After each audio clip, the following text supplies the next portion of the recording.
Good morning, Glen Fair. It's the first day of summer vacation. I'm about ready to head into the library to get it all cleaned up for the summer and ready. But I missed you guys already, so I thought I would read a book. Today's book is The Velveteen Rabbit by Margery Williams. Here it is. It's an old one, but a classic. There once was a Velveteen Rabbit, and in the beginning he was splendid. He was fat and bouncy. He had real thread whiskers, and his ears were lined with pink sateen. On Christmas morning, when he sat wedged in the top of the boy's stocking with a sprig of holly between his paws, the effect was charming. Here's the Velveteen Rabbit.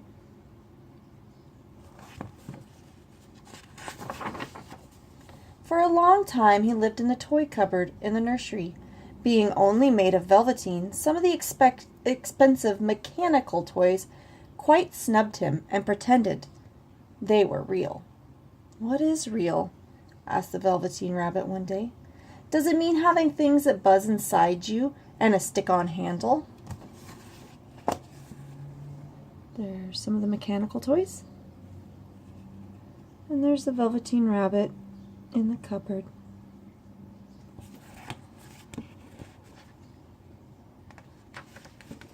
The only toy who was kind to the Velveteen Rabbit was the Skin Horse. The Skin Horse had lived in the nursery longer than any of the others, and he was very wise. "Real isn't how you are made," said the Skin Horse. "It's a thing that happens when a child loves you. It takes a long time. Generally, by the time you are real, most of your hair has been loved off. You get loose in the joints and very shabby." "Does it hurt?" asked the rabbit. "Sometimes," said the Skin Horse. "But when you are real, you don't mind being hurt." The rabbit sighed.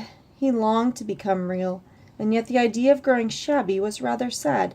He wished that he could become real without uncomfortable things happening to him.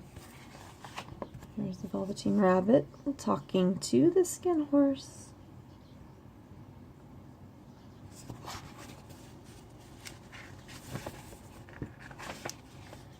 One evening, when the boy was going to bed, he couldn't find the china dog that always slept with him. Nana, who ruled the nursery, was in a hurry, and it was too much trouble to hunt for china dogs at bedtime. So she simply looked about her and made a swoop. "Here," she said, "take your old bunny. He'll do to sleep with you." There's Nana looking in the toy box. And there's the Velveteen Rabbit.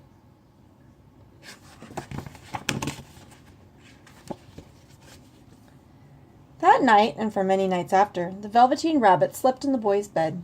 At first he found it rather uncomfortable, for the boy hugged him tight and rolled over on him, and sometimes pushed him so far under the pillow that the rabbit could scarcely breathe. But very soon he grew to like it, for the boy used to talk to him and make nice tunnels for him under the bedclothes that he said were like the burrows the real rabbits lived in. So here's the Velveteen Rabbit down under the cushions, under the blankets. And here's outside the real bunnies in their burrows underground. When the boy dropped off to sleep, the rabbit would snuggle down close under his little warm chin and dream with the boy's hands clasped closed around him all night long. And so time went on, and the little rabbit was very happy, so happy that he never noticed how his beautiful velveteen fur was getting shabbier and shabbier, and his tail coming unsewn, and all the pink rubbed off his nose where the boy had kissed him. There they are sleeping together.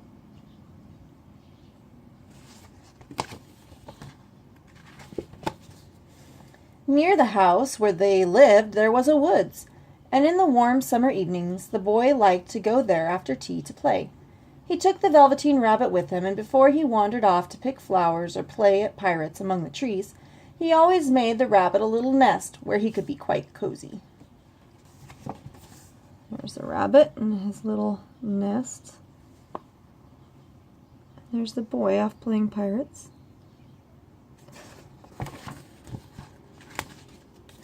One evening, while the rabbit was lying there alone, he saw two strange beings creep out of the tall bracken near him. They were rabbits, like himself, but quite furry and brand new. They must have been very well made, for their seams didn't show at all. The rabbit stared hard to see which side the clockwork stuck out on, for he knew that people who jump generally have something to wind them up, but he couldn't see it. "Why don't you get up and play with us?" one of them asked. "I don't feel like it," said the rabbit, for he didn't want to explain that he had no clockwork. "Huh!" said the furry rabbit. "I don't believe you." "I can," said the little rabbit. "I don't want to." So there's the Velveteen Rabbit with the real rabbits.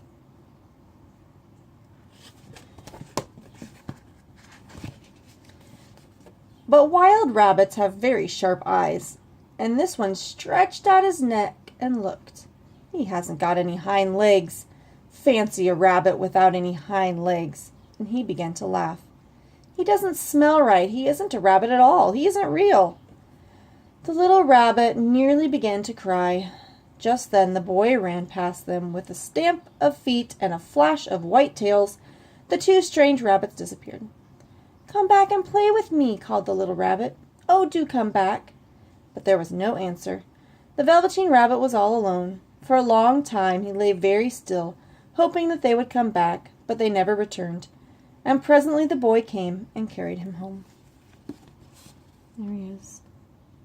Poor Velveteen Rabbit.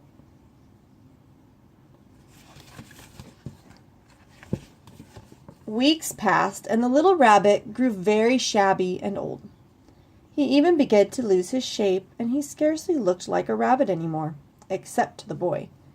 To him, he was always beautiful, and that was all the little rabbit cared about. And then one day the boy was ill. His face grew very flushed, and he talked in his sleep, and his little body was so hot that it burned the rabbit when he held him close. Strange people went into the nursery, and a light burned all night. The little Velveteen Rabbit lay there hidden from sight under the bedclothes, afraid that someone might take him away, for he knew that the boy needed him.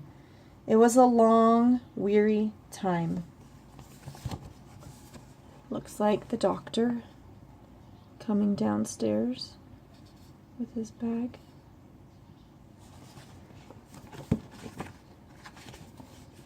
Presently the fever turned, and the boy got better.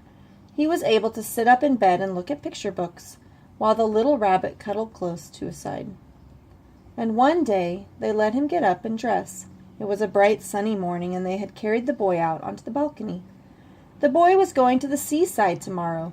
Nana and the doctor had talked about it all while the little rabbit lay under the bedclothes and listened. The room was to be disinfected, and all the books and toys that the boy had played with in bed would be burnt. There's the boy reading.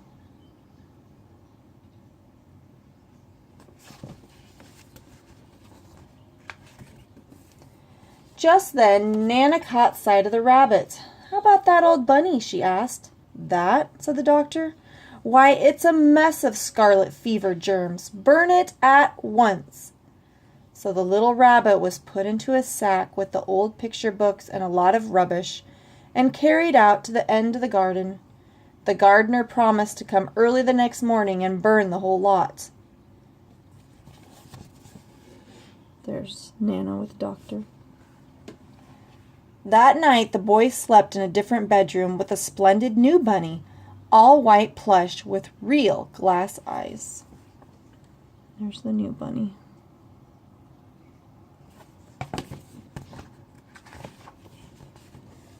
And while the boy dreamt of the seaside, the little rabbit lay among the old books and felt very lonely. By wriggling a bit, he was able to get his head through the opening of the sack and look out. He was shivering, for by this time his coat had worn so thin from hugging that it was no longer any protection to him. Nearby he could see the thicket of raspberry canes, in whose shadow he had played with the boy on bygone mornings, and a great sadness came over him. Here he is. Poor Velveteen Rabbit. That looks like a real rabbit peeking out from the strawberries. Or raspberries, I suppose they are. A tear, a real tear, trickled down his little shabby velvet nose, and he fell to the ground. And then, where the tear had fallen, a flower grew with slender green leaves and a blossom like a golden cup. And presently the blossom opened, and out stepped a fairy in a dress of pearl and dewdrops. She gathered the little rabbit up in her arms and kissed him on his velveteen nose that was damp from crying. "Little rabbit, I am the nursery magic fairy," she said. "I take care of all the playthings that the children have loved when they are worn out and the children no longer need them. Then I come and take them away with me and turn them into real."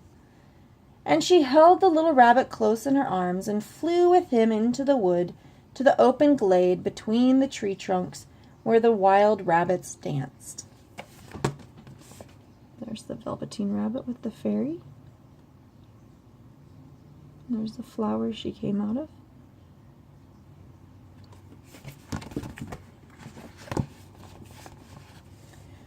When they saw the fairy, they all stopped and stood around a ring to stare at her.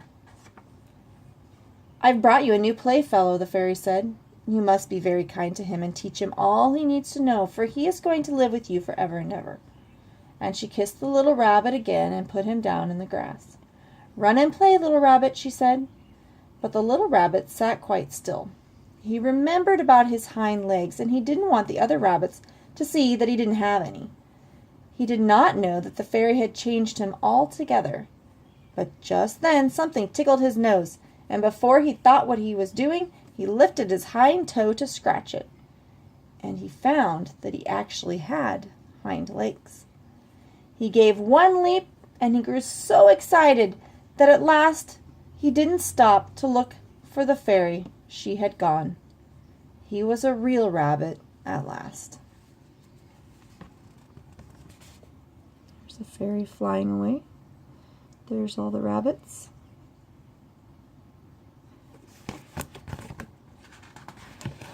Autumn passed and winter, and in the spring, when the days grew warm and sunny, the boy went out to play in the woods behind the house.